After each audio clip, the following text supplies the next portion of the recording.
হঠাৎ করেই জামাত ইসলামের সাথে আবারও ঐক্যের সুরে কথা বলছেন মির্জা ফখরুল ইসলাম আলমগীর নিজে। এই ভারতপন্থী বিএনপির বিতর্কিত ব্যর্থ মহাসচিব মির্জা ফখরুল ইসলাম আলমগীর তিনি জামাতের সাথে ঐক্যের সুরে কথা বলছেন, এটা আশ্চর্যজনক হলেও সত্য। দর্শক, বিএনপি একটা সংবাদ সম্মেলন করেছে মির্জা ফখরুল, সেখানে তার বক্তব্যের মধ্যে কিছু শব্দ চয়ন নয়াদিগন্ত রিপোর্ট করেছে এভাবে: বিএনপি জামাত সবচেয়ে বেশি নির্যাতিত। এর মানে মির্জা ফখরুল এখন বিএনপি জামাত একত্রে বলছেন, অথচ বিএনপির অন্য নেতাদের, ভারতপন্থী অন্য নেতাদের দিকে তাকান, তারা জামাত মানে একেবারে খারাপ, তারা ৭১ পরাজিত শক্তি, অমুক তমুক নানান কিছু। বিএনপির সাথে তাদের নাম উচ্চারণ করবে সে আগের মতো বিএনপি জামাত, এটা ভুলেও করে না, কারণ এটা পাপ বিএনপি জামাত একত্রে বলা। অথচ মির্জা ফখরুল বলছেন সবচেয়ে বেশি নির্যাতিত আমরা, জামাত ইসলামী, জামাতও বলছে না, জামাত ইসলামী এভাবে বলছে, এবং বলছে যে আমরা ক্ষমতায় আসলে বিচার করব। আমরা বলতে বিএনপি জামাত, এবং আমরা বিচার করব মানে জামাত ক্ষমতায় আসলেও বিচার করবে আওয়ামী লীগের, কারণ বিএনপি জামাত তো নির্যাতিত, আর বিএনপি ক্ষমতায় আসলেও বিচার করবে আওয়ামী লীগের, এই কথা বলছে। তো জামাত বিএনপিকে এক করে মনে হয় যেন জোটের নেতা বলছে এরকম। এইভাবে ঐক্যের সুরে কথা কেন?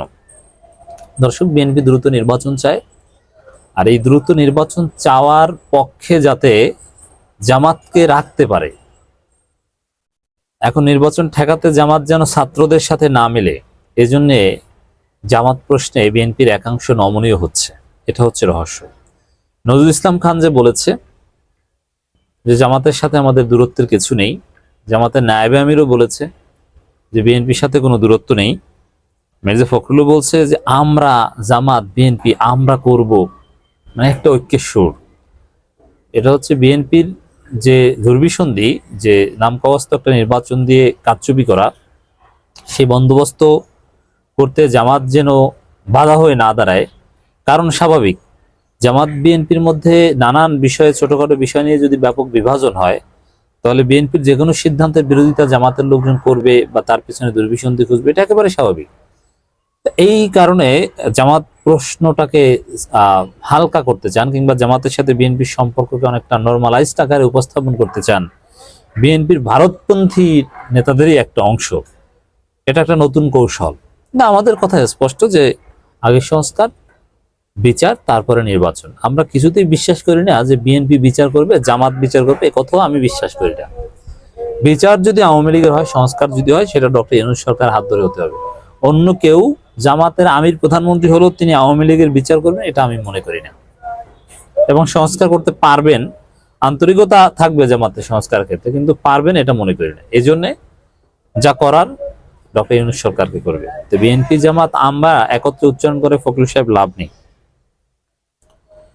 নির্বাচন যত বিলম্ব হচ্ছে, সংকট তত বাড়ছে। এই থিওরিটা হচ্ছে যে প্যারাসিটামল ঔষধের থিওরি, আপনারা শুনেছেন না, যে সব সমস্যার সমাধান প্যারাসিটামল, ওইরকম বিএনপির কথা হচ্ছে এখন যে সব সমস্যার সমাধান নির্বাচন। উদ্ভট, ভিত্তিহীন, মাথা খারাপ থিওরি। এই থিওরি, নির্বাচন বাংলাদেশে সংকট জন্ম দেয়, সংকট সমাধান করতে পারে না। এখন তাই বলে কি নির্বাচন হবে না? হবে। যাতে এখন থেকে নির্বাচন সংকট জন্ম দিতে না পারে, এজন্য সংস্কার এবং বিচার করে নির্বাচন হবে। ৭১-এর ঘটনা ঘটেছিল, ৭১-এ যে সংকট একটা নির্বাচন নিয়ে, ৭০-এর নির্বাচন ফলেই তো ৭১-এর মুক্তিযুদ্ধ। নির্বাচন সংক্রান্ত জটিলতায়, নির্বাচনের ফলাফল এক্সিকিউট সংক্রান্ত জটিলতায়। এর মানে বাংলাদেশের ইতিহাসই হচ্ছে, অভ্যুদয়ের ইতিহাসই হচ্ছে নির্বাচন নিয়ে জটিলতা থেকে। ৯১-এর পর কি সমস্যা সমাধান হয়েছে? ৮৬ নির্বাচনের পর সমস্যা সমাধান হয়েছে? ৯৬-এর প্রথম নির্বাচনের পর হয়নি। কি সংস্কার হয়েছে? ১১-এর সময় বিএনপি জামাত জিকির করতো যে নির্বাচিত সরকার দরকার, নির্বাচিত সরকার।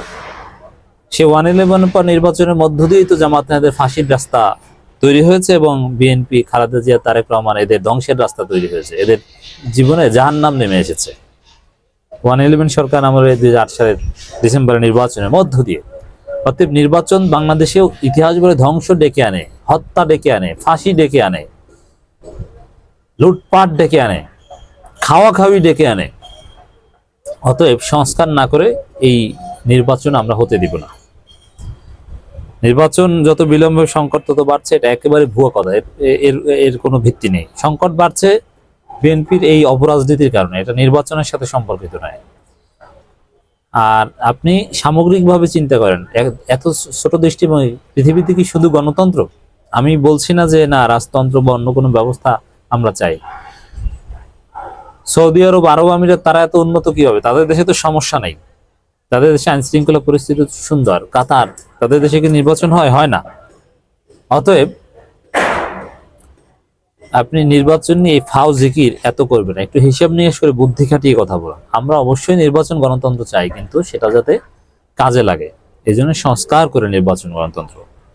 এবং এই কথা বলতে গিয়ে জামাত বিএনপির মধ্যে একটা ঐক্যের সুর দেখানোর চেষ্টা করছে। এর মানে নির্বাচন প্রশ্নে বিএনপি চেষ্টা করবে জামাতকে তাদের পক্ষে রাখা, এই জন্য জামাতকে স্যার হুজুর যা বলা দরকার করবে, শুরু করেছে অলরেডি। নজরুল ইসলাম খান এবং ফখরুলের বক্তব্য তার প্রমাণ।